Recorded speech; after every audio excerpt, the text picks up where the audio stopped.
Viernes de la 23ª semana del tiempo ordinario. Lectura del Santo Evangelio según San Lucas, capítulo 6, versículos del 39 al 42.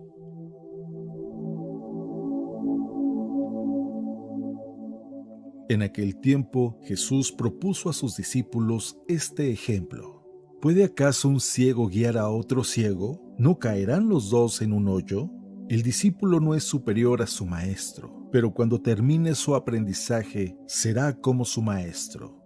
¿Por qué ves la paja en el ojo de tu hermano y no la viga que llevas en el tuyo? ¿Cómo te atreves a decirle a tu hermano: déjame quitarte la paja que llevas en el ojo, si no adviertes la viga que llevas en el tuyo? Hipócrita, saca primero la viga que llevas en tu ojo, y entonces podrás ver para sacar la paja del ojo de tu hermano. Palabra de Dios.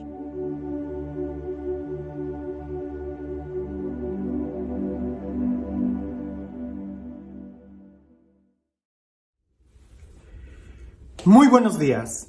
No sé si te acuerdas que en México hace mucho tiempo había una revista que se llamaba Eres o algo por el estilo.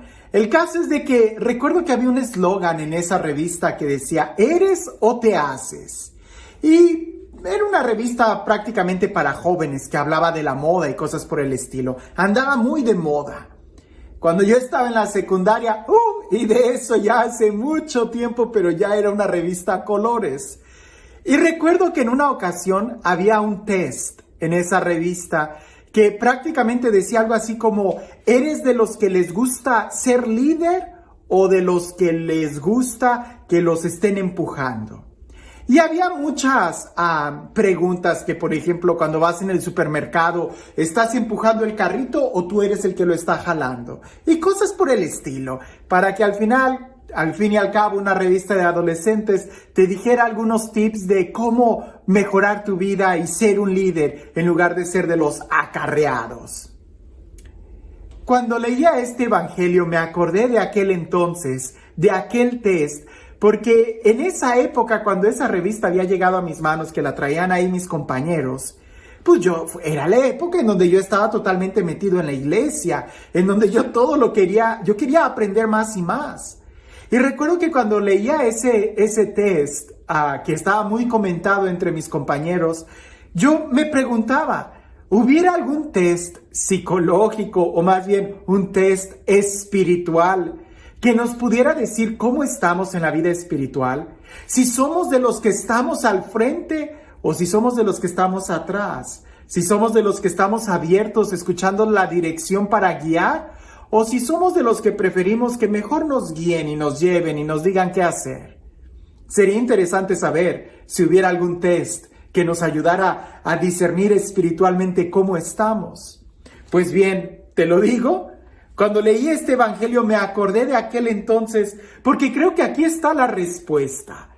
Si leemos atentamente este evangelio, vamos a poder descubrir mucho en qué parte de nuestra vida espiritual estamos. Si somos de los que estamos adelante guiando o si somos de los que estamos siendo empujados. Y creo que cualquiera que sea tu pensamiento, te va a sorprender el escucharlo. Porque las características no son si estamos al frente o si estamos atrás. Recuerda que las matemáticas de Dios no son como nuestras matemáticas. Escuchemos el evangelio. Dice así: en aquel tiempo, Jesús propuso a sus discípulos este ejemplo. ¿Puede acaso un ciego guiar a otro ciego? ¿No caerán los dos en un hoyo? El discípulo no es superior a su maestro, pero cuando termine su aprendizaje, será como su maestro. ¿Por qué ves la paja en el ojo de tu hermano y no la viga que llevas en el tuyo? ¿Cómo te atreves a decir a tu hermano: déjame quitarte la paja que llevas en el ojo, si no adviertes la viga que llevas en el tuyo? Hipócrita, saca primero la viga que llevas en tu ojo y entonces podrás ver para sacar la paja del ojo de tu hermano. Si nosotros leemos atentamente este texto, vamos a descubrir cuáles son las características de alguien que es capaz de guiar a otro.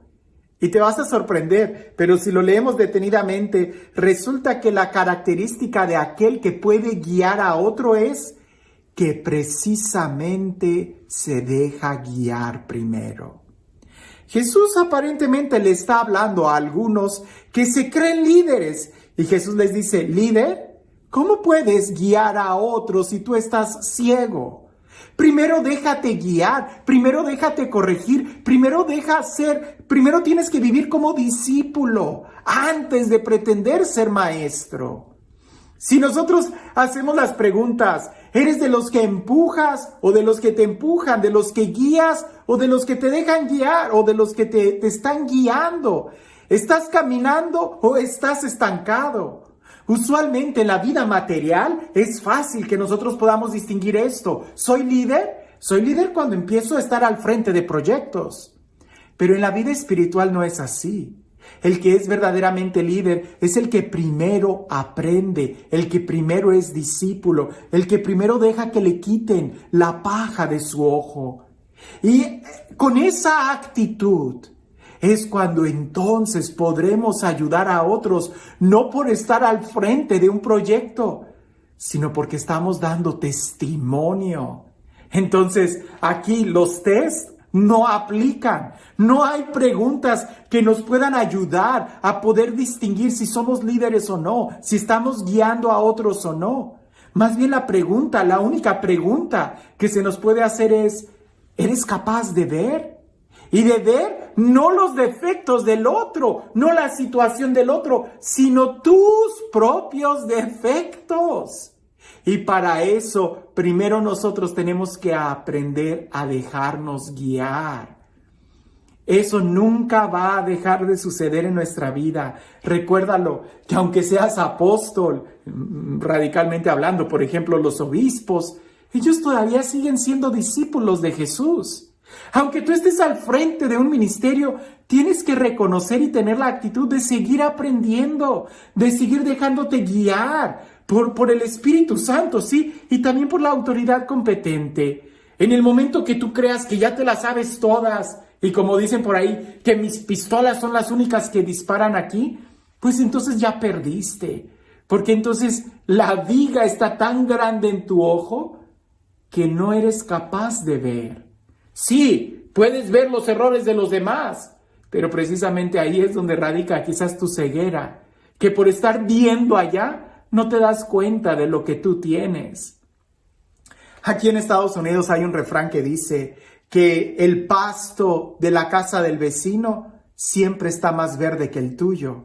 ¿Por qué? Porque parece que así es. Somos capaces de ver lo demás, pero no somos capaces de mirar lo nuestro. Por andar viendo el plato de tu vecino, se te va a caer a ti la sopa. Más bien, descubre cuáles son los errores, las fallas que tú tienes. Déjate guiar por el Espíritu Santo y así, dejándote guiar por Él, va a ser cuando seas capaz de guiar a otros.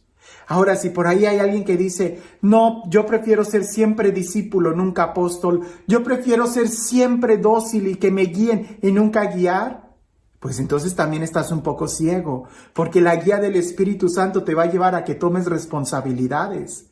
Recuerda que una de las preguntas que Dios hace a la humanidad es, ¿dónde está tu hermano? Pero la mejor forma de ayudar al hermano es quítate tu viga. Quita primero la viga que tienes en tu ojo. No trates de ayudar al hermano si primero no te ayudas a ti mismo. Como dicen por ahí, cuando tú te subes a un avión, la azafata o quien está dando las instrucciones dice muy claro que en el momento en que la cabina cambie de presión atmosférica, van a caer unas máscaras. Primero te la tienes que poner tú, esas máscaras son de oxígeno. Primero te la tienes que poner tú. Y después de que la tuya la tengas bien ajustada, entonces vas a poder ayudar a tu hijo. Nunca trates de ayudar a tu hijo antes que a ti, porque puede ser cuestión de segundos que un golpe se te va el oxígeno, le pusiste la máscara a tu hijo, pero tú te noqueas y te desmayas. Y entonces, ¿qué es lo que va a hacer el hijo? El hijo va a tratar de ayudarte y el hijo va a quitarse aquello que le estorba para ayudarte y entonces los dos se van a desmayar. Por eso, una vez que tú ya estés asegurado, vas a poder ayudar al otro, vas a poder hacerte cargo de tu hijo. En cambio, si tú te desmayas, ¿quién va a ayudar a tu hijo? Si tú no ves con claridad, ¿cómo vas a guiar al otro? Y la mejor forma de ver con claridad es déjate guiar por el Espíritu Santo, déjate corregir. Eso siempre va a ser parte de nuestra vida. ¿En qué momento vas a dejar de cometer errores? ¿Quieres saber qué es lo que va a suceder para que dejes de cometer errores? Te tienes que morir. Porque mientras estés vivo, vas a seguir cometiendo errores y vas a seguir necesitando de dirección, vas a seguir necesitando ser discípulo. Aunque seas apóstol, no dejas de ser discípulo, de estar a los pies, de aprender del maestro, de recibir la guía del maestro y así, con tu propio testimonio, será cuando podremos ayudar a los demás. Y este Dios, el Dios del amor, el Dios de la vida, el Dios de la paz, el Dios de la libertad, el Dios del perdón, de la misericordia, el Dios que nos guía, el Dios que nos da su Santo Espíritu para poder ver, que sea Él quien el día de hoy nos bendiga, en el nombre del Padre, del Hijo y del Espíritu Santo. Cuentan por ahí que en un monasterio, donde hay muchos monjes viviendo juntos, en una época pasada, se respiraba mucha paz en ese monasterio. Se sentía la presencia de Dios muy fuerte ahí entre los hermanos y ese monasterio gozaba de mucha fama. Hasta que llegó el día en donde parecía que era todo lo contrario. Empezaba a ser un ambiente muy hostil, se peleaban unos a otros, veían los defectos, todo mundo cometía errores, ya nadie vivía una vida angelical. Hasta que el abad, el superior, decidió ir a visitar otro monasterio y hablar con otro abad. Y fue tan humilde y le dijo: Padre abad, necesito su ayuda. ¿Qué hago con mis monjes? Porque ya no se respira un ambiente de paz. Y aquel abad le dijo: diles que entre ellos está el Mesías disfrazado. Y aquel abad le dijo: pero ¿cómo es eso? ¿Quién es el Mesías? ¿Cómo va a estar disfrazado? Y el abad lo paró con la mano y le dijo: ya no hay más. Y aquel hombre se fue. Cuando el abad regresa a su monasterio, juntó a todos los monjes y les dijo: entre nosotros se encuentra el Mesías, pero está disfrazado y parece que su disfraz incluye algunos defectos. Y todos empezaron a mirarse unos a otros y empezaron a decir: a lo mejor es el portero, por eso casi nunca abre a tiempo, o el cocinero, que siendo tan humilde para no probar que sabe mucho de cocina, le pone más sal o no le pone sal a la comida, o a lo mejor es el sacristán. Y todos empezaron a dudar de quién era el Mesías. Y en lugar de ver los defectos, empezaron a ver las virtudes. Y cada uno trató de mejorar tanto y preocuparse por él mismo para que el Mesías no se fuera a quedar con una mala impresión de ellos mismos. Y cada uno se fijó más en sus propios defectos para mejorar que en la de los demás, porque a uno de ellos era el Mesías que había venido y estaba disfrazado. Al cabo de unas semanas, de unos meses, el monasterio volvió a experimentar y a sentir lo que es la fraternidad y la presencia de Dios. Más que mirar los defectos de los otros, solamente piensa: el hermano es templo del Espíritu Santo. Y si el Espíritu Santo decidió posarse en el hermano, aún con esos defectos, es decisión de él. Pero yo no voy a dejar que el Espíritu Santo llegue a mi vida si yo no cuido mi vida, si yo no la limpio. Mi preocupación primera es quitarme la viga de mi ojo y con mi puro testimonio empezaré a ser luz para mis hermanos. ¿Cómo puede guiar un ciego a otro ciego? Aquí la pregunta no es si estamos guiando o no, es que ¿cómo pretendes servir estando ciego? Que tengas un excelente día.